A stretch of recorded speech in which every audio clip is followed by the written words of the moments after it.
ఎటువంటి ఆపరేషన్ లేకుండా లేటెస్ట్ టెక్నాలజీతో చిన్న ఇంజెక్షన్ తో నన్ను పూర్తి ఆరోగ్యవంతురాలను చేశారు. Elite spine and pain management centre కి వెళ్తే మీ నొప్పులకు స్వస్తి. జై శ్రీమన్నారాయణ.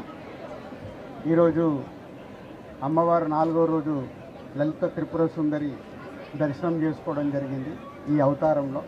సో ఈరోజు నేను విజయవాడ రావడం, సో ఇక్కడికి వచ్చి అమ్మవారి దర్శనం చేసుకోవడం ఈ నవరాత్రుల్లో చాలా ఆనందంగా ఉంది. సో చాలామంది భక్తులు ఈరోజు చూస్తుంటే కింది నుంచి చాలా పెద్ద లైన్ ఉంది. ఆదివారం అవ్వడం వల్ల రోజు ఉండేలా దానికంటే ఎక్కువ లైన్ ఉందంట. నా వల్ల కొంచెం కొందరికి ఏదైనా అసౌకర్యం కూడా జరుగుంటుంది. బట్ ప్రోటోకాల్లో మమ్మల్ని తీసుకొచ్చి దర్శనం చేయించిన ఈ కార్యవర్గ అందరికీ నా ధన్యవాదాలు. Thank you.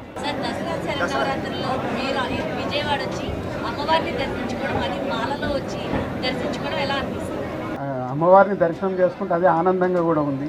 సో వెంకటేశ్వర స్వామి మాల ధారణ చేశాను. సేమ్ నవరాత్రులు స్టార్ట్ అయిన రోజే మొదలు పెట్టాను.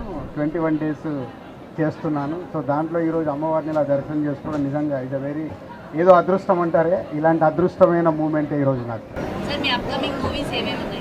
ఇప్పుడు గేమ్ చేంజర్ ఉంది. ఇప్పుడు జనక అయితే గనక ఒక సినిమా దసరా రోజు రిలీజ్ ఉంది. అలాగే నితిన్తో తమ్ముడు, అలాగే వెంకటేష్ అండ్ అనిల్ రావుపూడి గారి దర్శకత్వంలో ఒక సినిమా ఉంది. ఇవన్నీ సంక్రాంతి లోపల రిలీజ్ కాబోతుంది. క్రిస్మస్కి అనుకుంటున్నాం. Thank you.